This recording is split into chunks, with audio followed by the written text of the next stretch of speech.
I've heard people say racial literacy is, or racism, for example, is binary, right? Like either you are or you're not. And then if I'm racially literate now, yesterday I might have been racist, but today because I'm racially literate and I attended this workshop, today I'm not racist at all.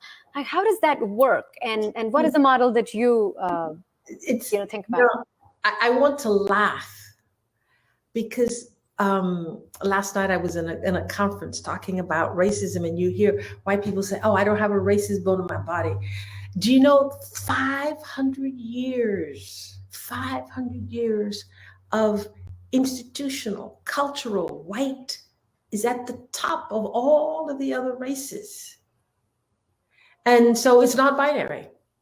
It's a continuum. You have some white people whose behavior is that I think that all non-white people are inferior to me.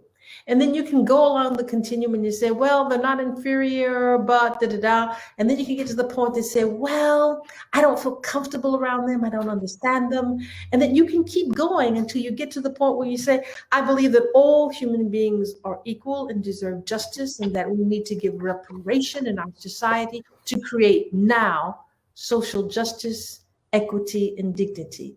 So it's a long way from, I think that all non-whites are inferior to me, moving through what we've talked about, my cognizant, analytical mind, my heart mind, moving through the guts and having the values to stand up to when I'm in a party and I hear a microaggression, I have the guts to say something about it, to say it's not fair. I have the guts and the heart to say I relinquish my privilege so that everybody participates in it.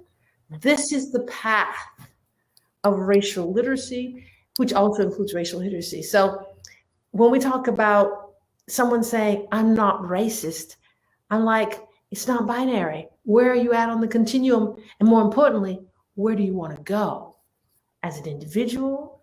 And for the organizations that are plant-based, where do you want you to be? Where do you want your organization to be? And that gives you the opportunity to build a roadmap.